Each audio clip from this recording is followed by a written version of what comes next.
I see that you've ignored the warning signs. All right, so gather on, come on in close. I've got a story to tell you. Several years ago, I was at home and I was just kind of settling in for the evening, just minding my own business, drinking Diet Pepsi and eating some double stuffed Oreos. I was putting back a row or two. All of a sudden, the phone rang and I answered it, and it was one of my friends. And he said, "Hey, Jerry," he goes, "I need you to do me a huge favor this week." And he said, "I'm going out of town. I need you to take care of some things for me while I'm gone." So I said, "All right, like friends will do, hey, I'm here for you. I'm your buddy. Let's do this." So I went over to his house to kind of see what was going on. He hadn't given me a lot of information yet. So I got to his house, and he was already outside in the driveway waiting for me. He said, "All right, hey, we're going to take my car today. Help me with this ladder. We're strapping it up on top." I'm like, "All right." So we got the ladder up on top. And he said, "Hey, we got a couple flashlights here. Throw these in the car." I was like, "Okay."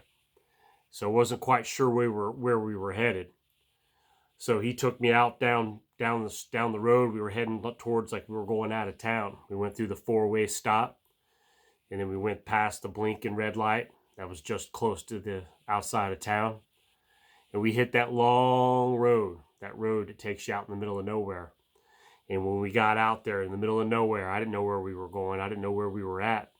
And all of a sudden, he had a landmark that was there. And he said, "All right, this is where you're going to be turning." And I'm like, "Well, what are we doing?" I said, "You're going out of town. You need me to take care of some stuff. What is all this?" He said, "Hey, just be patient. Just hold on. I'm going to show you." So now we were off-roading. We were out.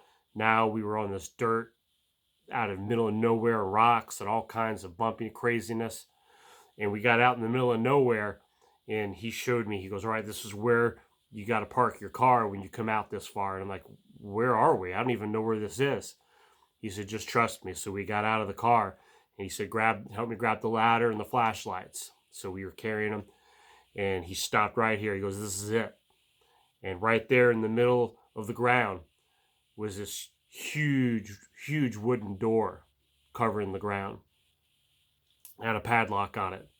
So he showed me, this is the key that unlocks this padlock. Hey, would I to know that my buddy had an underground bunker, right? Was this a doomsday bunker? I don't know. I was about to find out. So he opened up this big, huge wooden door that closed the opening. And looking down, it was dark down there. So he put the ladder down and he said, "All right, follow me down here." We flipped on the flashlights. We got down into the bottom of this hole, and he was shining his flashlights around. And he flipped on a switch that was down there. How did the electricity get down this far out of town? I don't know. Maybe he had a solar system set up or something. You know how these preppers are. But flipped on the switch, and there was electricity. And all of a sudden now, we were in this kind of this room, and there was a single door that was over there. And at the single door was like an iron gate. And he had a skeleton key to get through this iron gate. So we went through, and he closed the gate back up and locked it and showed me, here's the key, the skeleton key. And then we went down there was another switch that he flipped on. And all of a sudden, all these lights came on, and we were in this underground cavern. So this is a little bit different than just an underground bunker I discovered. So in this big cavern, there's this huge lake that divides one side to the other.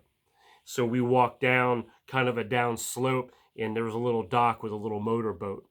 So we hopped in the motorboat, and he started up that little engine. And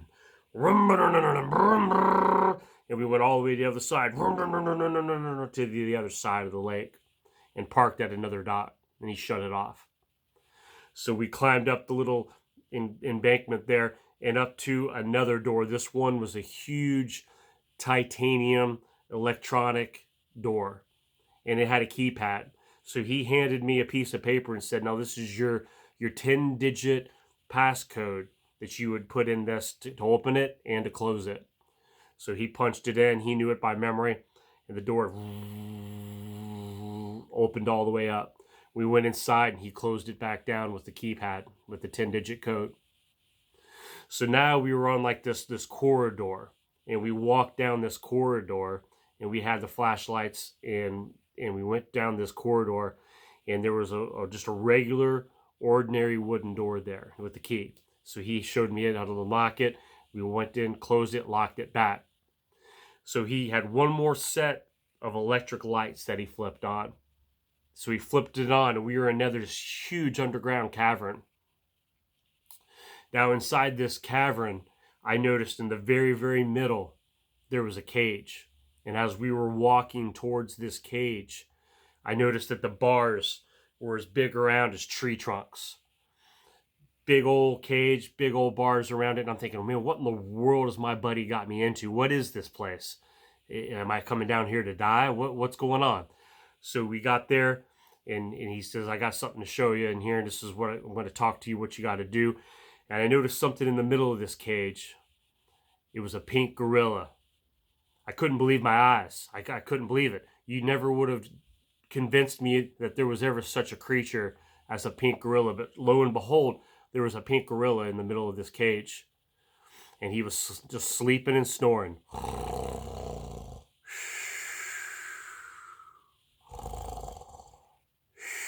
Just like a baby. Pink gorilla sleeping like a baby. So I was like, what in the world? Where'd you get a pink gorilla? He goes, never mind all that. He says, look, I got to go out of town soon. He goes, I need you to take care of my pink gorilla for me. He said, but listen, there's one rule that you just have to listen to. One rule you need to obey.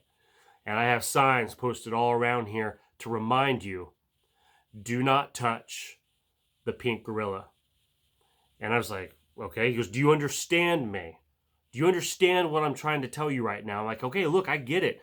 He goes, are you sure? Do you understand? Do not touch the pink gorilla. I said, hey, no problem. Absolutely. I mean, he stinks. He smells. I wouldn't want to touch him anyway. I won't touch the pink gorilla. He goes, okay, just so we got that clear. So he proceeded to show me there's where the water, how to get the water, and then the food, and making sure he gets fed. So I was like, I need you to come down here once a week. And, just every few days or so, just to come down here, feed him, because I want to be going out of town for a while. So I thought you were going out of town for a week. Well, plans have changed. I'm going to be gone for probably a month or so. So I need you to take care of him. I'm like, okay, all right. So we both went home. My friend went out of town, just like he said. Well, I went home, and I laid my head on the pillow. All right. And I just kept thinking, pink gorilla. Man, where did he get a pink gorilla? And I just kept thinking, why can't I touch the pink gorilla? I mean, why? Why is that such a big deal? I mean, I saw the signs posted, and my friend was so adamant about not touching the pink gorilla. He goes, I don't understand it. And look, I'm going to be honest with you. I couldn't sleep. I mean, I was up half the night just racking my brain. Why can't I touch the pink gorilla? I looked at the clock. It had to be like 2 a.m. at this point. So I said, I'm not supposed to be going back there for a few more days. He's fed, he's got water. But look, I gotta go figure this thing out. I don't understand it. So I went out to my car, and I got the ladder, just like he showed me, and I strapped it to my car. And I grabbed the flashlights. I mean, heck, I went ahead and grabbed my get home bag, right? Because I didn't know what I was going to need. So I got my bug out bag, right? We're going out. I'm heading out of town. So I got everything strapped up and loaded up, pulled out of my driveway, went towards like I was heading out of town, went past the 4-way stop that everybody goes through to get that way. Saw that flashing red light, went right through that, and started on that long road out to the middle of nowhere. And I did. I got out to the middle of nowhere, and I remember where he said to turn, and I did. I turned right there into that dirt path that was right there. And I went out there. I was off-roading, just like he showed me. And I went out so far, now the moon was just shining bright. So it was super helpful, because I found that spot that we stopped at. And sure enough, there was that big old door. So I pulled over, turned the keys off, grabbed the ladder and my flashlight, and unlocked that door. Flipped that door out. I put my ladder all the way down into that hole and climbed all the way down to my flashlight. And I'm looking around. Sure enough, found that light switch, flipped it on. Went over to that iron gate that was right there. Got that skeleton key, and I unlocked that iron gate, went back, locked it right back, put the skeleton key in my pocket. So I flipped on those next breaker box there, and remember that whole cavern lit up, and sure enough, there was that little boat right there in the middle of that vast lake that led me to the other side. So I jumped in that boat and started it up, all the way over to the other side. Parked the boat, turned it off. And then I climbed up that embankment, went to that big old titanium door, and I'm like, see, where's that paper at? And I found it in my top pocket. I found that, unfolded that piece of paper. And I put that piece of paper right there to good use. I took those 10 digits off there, plugged in on that keypad for that big titanium door to open up. So the titanium door, I went back in and I plugged in those 10-digit codes again, locked it into place, put that back in my pocket. So I don't want to lose that. I'll be trapped down here for a long time if I lose that key code. So then I went that long walk, that tunnel that we went down before, that pathway, went down to that wooden door, had my flashlight. So I unlocked that door with the key, turned around, closed it back, locked it up, flipped on that last set of breakers, and sure enough, the whole big cavern lit up with that cage with the bars as big as tree trunks right there in the middle. And I walked up down to it, and sure enough, just as kind of like the last time I saw him, there's that pink gorilla, and he's just snoring.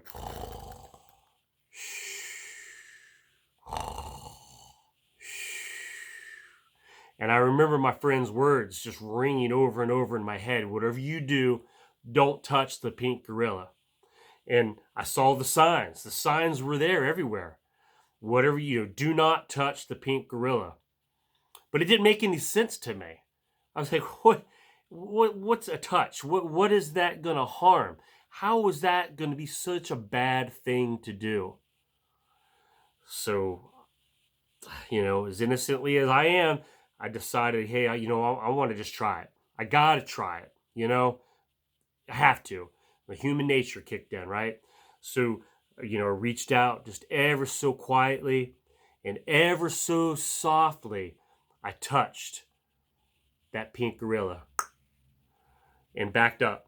All of a sudden, that pink gorilla woke up and he jumped up. Raw! And with the rage, he just starts pounding and beating his chest.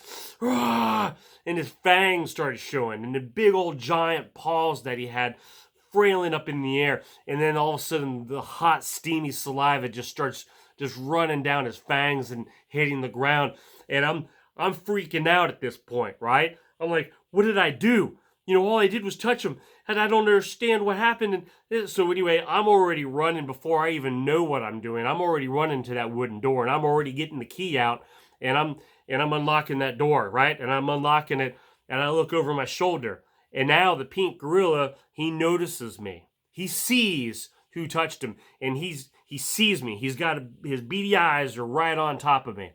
He takes them huge old giant paws of his, and he put them through those bars as big as tree trunks, and he just ripped them like they were nothing but toothpicks. So I'm panicking as he jumps down out of that cage and he starts running for me. I close that wooden door and I lock it, and I'm bolting as fast as I can to the end of that hallway where that big titanium door is.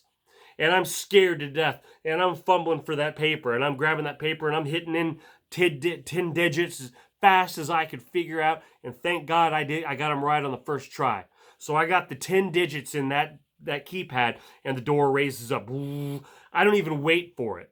I dive under it like Indiana Jones, and I grab my hat and everything, and as I'm grabbing my hat, here comes that pink gorilla. He just busts through that wooden door like it was nothing. And he sees me down underneath that titanium door as I'm already starting to jump up now to hit that keypad to get it to close again. And he's trucking down that pathway. He's coming down. So I type it in and that door falls. Boom. So as that door hits down, I'm already flying down that embankment and I'm diving into that motorboat. I'm already hitting the other side. I don't even slow down. I crash into the dock on the other side and I come jumping out of it. I don't even wait for it to stop, and I'm already jumping out and I'm running up to that gate with the skeleton key, and I'm already unlocking that gate, and I look over my shoulder and across the water, boom, boom, boom, he just busts down that titanium door like it was a play toy. And as I'm closing that gate back, I'm looking through the gate and I'm locking it with that skeleton key. And here he comes. He dives in the water. Whoosh, whoosh, whoosh, whoosh, whoosh. He's just swimming through that water like he was a fish. All right? He was like a dolphin just flying through that water on that lake. So now I got that gate. The skeleton key is gone. I am running for my ladder. And I'm jumping on that ladder, and I'm jumping every other rung up that ladder. And I grab that ladder, and I'm yanking it out of the hole. And as I look down and across the way, he just busts through that iron gate like it was nothing. He didn't even need a skeleton key. Just annihilates that gate. So then all of a sudden he starts running. He sees me up at the top of that hole, and I'm closing that big old door. Boom! And locking it with the padlock. And I'm running. I just left the ladder and the flashlights and everything's just left. And I'm heading to my car. And I'm jumping in my car. And I'm fumbling for my keys. And I'm starting it up. And as I'm starting to peel away, I look in my rearview mirror. And he comes jumping out of that hole right through the door. And I'm like, how is he even doing that? I don't even understand. This pink gorilla just jumped out of that hole that I needed a ladder for. And he went right through the door. And he lands on his two huge feet. Boom! And I could feel the vibrations even though I'm in my car. And I'm already heading down just dirt and dust and rocks just flying everywhere. And I'm peeling. I'm trying to head back to that main road. And I look in my rearview mirror, and here he comes. He's just tracking me. He's coming at me as fast as he can. So I'm like, I got to get to that road so I can kick this thing into high gear. So I just come in, and I turn my wheel. I'm going on 2 wheels onto that main pavement. And I get on that road, and I'm flooring it. Just spinning rubber and just dirt and stuff just still flying all around because of all the dirt I had in my car. And now I'm just booking it. I'm going at least 60 miles an hour. And I look behind me in the rearview mirrors, and here he comes. I'm like, I don't even know how he's got the stamina to keep this up. So I've got it 80 miles an hour. All right, and he's just running, just trucking after me. I couldn't believe it. So I go all the way back past that flashing red light. I go all the way, I just run the 4-way stop. There's no way I'm stopping, because the last time I looked, here he is. He's still running, just tracking me. So I get all the way home, and I come flying into my driveway, probably on 2 wheels if I could remember. I just barely made it in one piece. So parked the car, turned it off, and I go running inside my front door and just slamming the door, locking up the door, and then running into my bedroom, locking the bedroom door, and I dive and hide under my bed. So all of a sudden I hear the front door just being smashed down like it was nothing. And then I hear him at the roaring, just beating his chest, and he comes and he smashes down my bedroom door.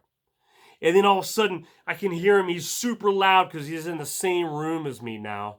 And he picks up my bed and just throws it through the wall to the outside like it was nothing. And just made a huge crater in my house. And now I'm laying there, and I'm curled up in a fetal position. I'm looking up at him, and I'm just shaking. And he stands over top of me. His big old giant paws just outreached up into the air and just beating his chest. And then his fangs are showing, and all that hot, nasty saliva and his bad pink gorilla breath breathing on me, and that saliva just dripping and hitting my skin. And I'm just shaking in absolute utter terror and fear. And as that gorilla stands over top of me, he takes one of them giant paws and he reaches down with his finger and he touches me and says, "Tag, you're it."